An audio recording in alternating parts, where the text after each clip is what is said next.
Before we start today's episode, let me tell you about my latest adventure. Introducing Lux Coffee Co., a specialty-grade coffee company inspired by creativity and creatives. The debut range is sourced from some of the best farms in Brazil, Peru, Colombia, and Africa, offering beautiful flavors and notes. Our single origins and house blends are roasted every Monday for next day shipping. Visit luxcoffee.co.uk and use code PODCAST for 15% off your first order. And yes, there's exceptional merch too. Lux Coffee Co. is where art meets exceptional coffee. Welcome to 5-Minute Magic from the Mindful Creative Podcast, a short bonus episode sharing tips and insights from the pages of the book of the same title. Every week I'll be sharing 1 or 2 ideas that can give you an actionable takeaway for your creative process, your work, your business, or just food for thought for the weekend ahead.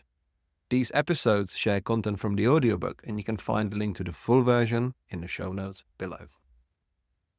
Today we're going to talk about what it's like to be a creative in the 21st century. Why do I call it that? It's because we have access to more technology, tools and applications than ever before, and the overwhelming amount of choices and the constant pressure to keep up with styles, trends and updates, it can make us feel like we're fighting an untamed beast. The key to finding our way through is to recognize that we are architects of our own creative journey. We can choose our pace, set boundaries, and build resilience against inevitable setbacks. Because it often feels that creativity is an eternal lesson in mastering resilience. Creativity in the 21st century. What does it take to be and stay creative? Creativity is part of the human condition, as old as our race and a vital part of how we became so dominant to begin with. But this is the 21st century we're talking about. The world is coming at our tribal hunter-gatherer brains faster and faster all the time. Stuff is blurring as it whizzes by. The ride is intense. We now absorb more information in one day than a medieval person absorbed in their entire life. This upsurge feels relatively recent. I definitely feel like I'm expected to take in and retain more information per day than I was when I embarked on my creative career in the early 2000s. What does this mean for us as creatives, professionally or otherwise? Do we have to accelerate our creative process or processes to keep up with how much faster humanity is operating? Do we even want to? On one level, progress is not only inevitable, but also incredible, and we adapt to it almost unconsciously. The blank page may be here to stay, but of the creative writers reading this book, I'd bet a decent amount of money that none of you use quills and parchment, or chalk and slate, or even typewriters. Sure, it's great to have an old school notebook and a biro for sketching ideas, but writing a novel? Give me a laptop where I can get my ideas down as fast as I can think of them. Go to a poetry night and you'll see more and more performers reading from the notes section of their phone. Powerful home studio software for musicians, pre-made templates and files for graphic designers. In that respect, one could argue there's never been a better, more intuitive time to create. Yet it's easy to get swept up in all the other stuff too. Unless we're hyper niche, it's fair to say that most of us broadly keep pace with general fashions and trends, however subconsciously, because those are the clothes in the shops, the phones that technology has developed, the music that's current, the shows that are on TV, etc. It takes a special effort to become 100% out of step with your times.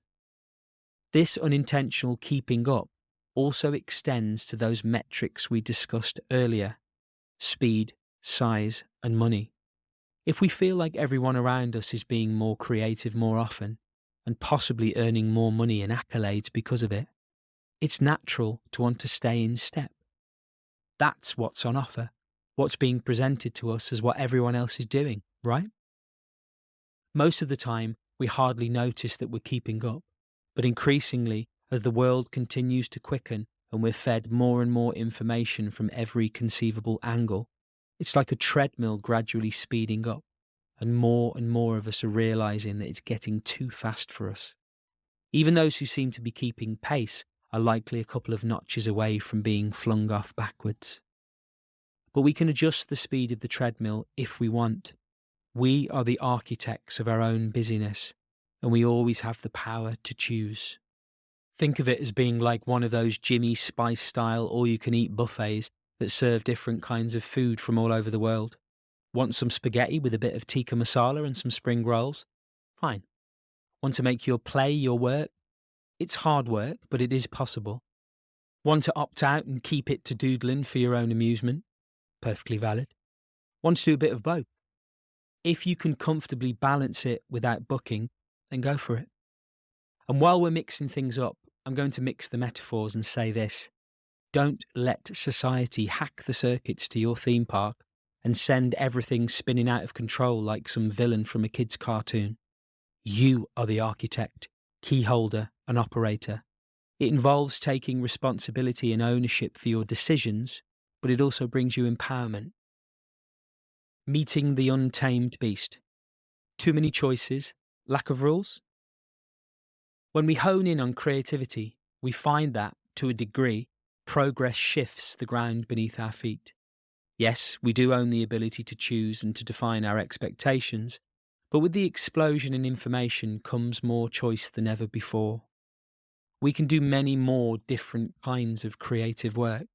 We can be influenced by so many more different things, and we can share our creativity in many more different ways. There's Jimmy Spices, and then there's a buffet with every conceivable food in the world.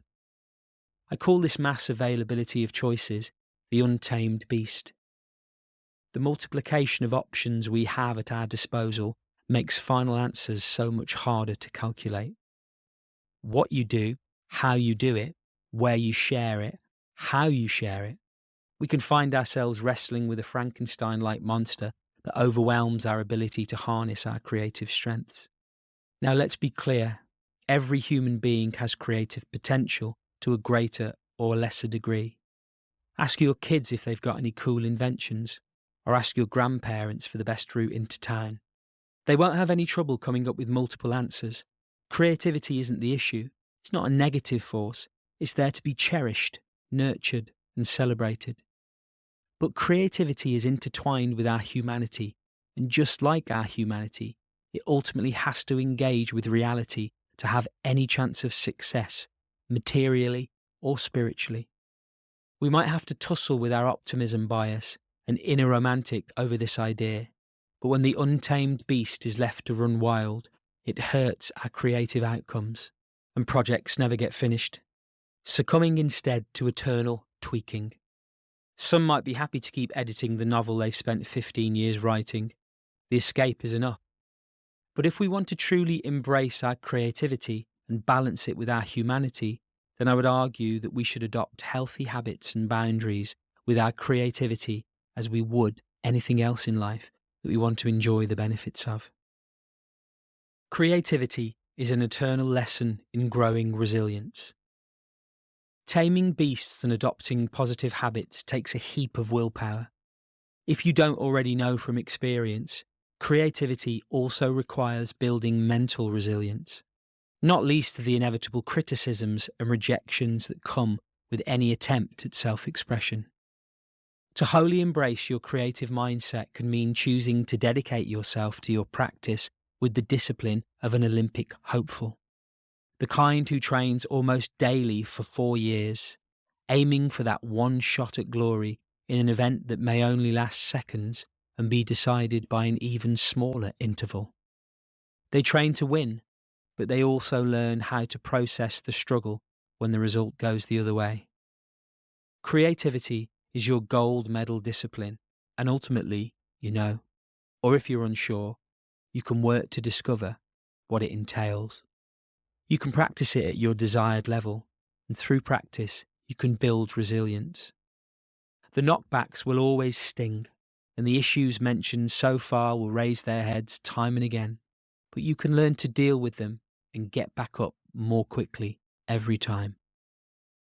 If we nurture it, then just like our creativity, our resilience will continually evolve. so will our sense of balance as we get better at learning how much we can take and want to take, and as we learn to celebrate and be generous to ourselves and others on the same path without giving too much of our power away. This is perhaps the ultimate creative undertaking because it's one that we can never complete.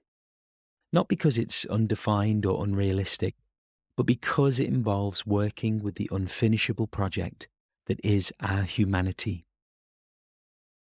In today's rush, we all think too much, seek too much, want too much, and forget about the joy of just being. Eckhart Tolle. Hey, just a quick note to say thank you for joining me on this episode. If this is your first time or you're a regular listener, please take a minute and rate the show on your chosen platform. A short review helps every show to be more visible to new listeners and provide them with value. So thank you for helping out. Thank you.